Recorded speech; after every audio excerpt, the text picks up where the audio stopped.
अभी मैं ये सफदरजंग हॉस्पिटल के बाहर खड़ी हूँ जहाँ पर सोनम वांगचुक को एडमिट किया गया है। आज सुबह उन्हें जंतर मंतर की साइड से यहाँ पर लाया गया बिना उन्हें बताए या बिना मुझे बताए। और कल शाम को ही सफदरजंग के ही डॉक्टर्स ने उनका चेकअप किया था और सारे वाइटल्स नॉर्मल थे और पोटेशियम उनका 4.3 था शाम को 4:15 बजे। लेकिन अभी हमें कह रहे हैं कि पोटेशियम 2.9 हो गया है और लाइफ थ्रेटनिंग है। लेकिन जब हमने कहा कि रिपोर्ट दिखाइए, क्योंकि हम बिना रिपोर्ट के कुछ भी उनको देना नहीं चाहते हैं, मैंने क्लियरली ये कहा है कि कुछ भी ओरल या इंट्रावेनस बिना मेरी कंसेंट के उनको नहीं दिया जाएगा और जो भी दिया जाएगा वो रिपोर्ट के बेसिस पे दिया जाएगा। लेकिन वो हमें वो रिपोर्ट दिखा तो रहे हैं जिसमें 2.9 है उनका पोटेशियम, लेकिन दे नहीं रहे। तो इसीलिए ये ट्रांसपेरेंसी की वजह से मुझे ये ट्रस्ट में प्रॉब्लम आ रहा है। और ऊपर से अगर ये मेडिकल ही इशू था तो इतने पुलिस यहाँ क्या कर रही है? और सेकेंडली हमारा फ़ोन हमें क्यों नहीं ले जाने दिया जा रहा सोनम को? तो ये जैसे सफदरजंग हॉस्पिटल नहीं है, जैसे सफदरजंग प्रिजन है ऐसा लग रहा है। इतनी सारे पुलिस हैं उस फ्लोर पे और जो 2.9 ये कह रहे हैं जिसके बेसिस पे ये इंट्रावेनस देना चाहते थे पोटेशियम, जो मैंने मना कर दिया है, वो 2.9 मेडिकली पॉसिबल नहीं है कि एक ही शाम में 4.3 से 2.9 आ जाए। मैम, क्या आपको लग रहा है कि सोनम की हंगर स्ट्राइक तोड़वाने की कोशिश की जा रही है? हाँ, डेफिनेटली ये तो उनकी रूल बुक का ही एक पार्ट है।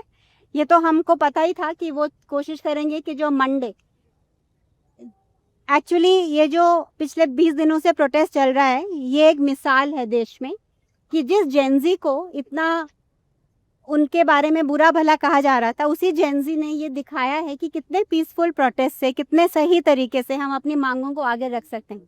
तो ये प्रोटेस्ट इतने अच्छे तरीके से किया जा रहा है और इसीलिए सोनम वांगचुक इसके साथ ये जुड़े, बहुत ऑर्गेनिकली इसके साथ जुड़े, क्योंकि उनको यूथ की ये मांग बिल्कुल सही लग रही थी कि एजुकेशन के लिए, एजुकेशन की ट्रांसपेरेंसी के लिए, एग्जामिनेशन के लिए जो यूथ मांग कर रहे हैं, जो उनका भविष्य इस पर डिपेंडेंट है, वो बिल्कुल सही है मांग। और जो ये यूथ मूवमेंट चल रहा था वो इसीलिए इसके साथ जुड़े ताकि ये गलत लोग इसका गलत इस्तेमाल ना करें, ताकि वो अगर इसके साथ रहेंगे तो वो इसको गाइड कर सकते हैं इस मूवमेंट को। और वही हमने देखा कि पिछले 20 दिनों में जैसे सोनम पहले अनशन करते आए हैं पीसफुल प्रोसेस से, किसी को बिना तकलीफ दे हुए, वैसा चल रहा है। तो इसीलिए कोई कारण नहीं है इनके पास कि मंडे की जो यात्रा है उसको रोक सके। लेकिन ये जानते हैं कि अगर मंडे मॉर्निंग यात्रा जो निकलनी है, अगर वो निकलेगी तो वो जस्ट दिल्ली में नहीं निकलेगी, पूरे देश में निकलेगी, क्योंकि हर शहर ये प्लान कर रहा है कि वो उसी वक्त वो भी यात्रा करे।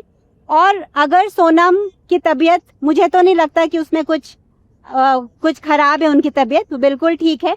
और हम एक थर्ड पार्टी लैब से दोबारा वो टेस्ट रिपीट करने जा रहे हैं बिना उनको दवाई देने के पहले, और वो बिल्कुल ठीक हो जाएंगे और वो यात्रा के लिए रेडी होंगे। और ये आंदोलन बाकी के बच्चों ने, इंक्लूडिंग अभिजीत ने, जारी रखा है। और अगर सोनम ना भी ज्वाइन कर सके वो यात्रा को, तो मैं उनको रिप्रेजेंट करते हुए वो यात्रा को लीड करूंगी और वो होगा मंडे को जो प्लान है।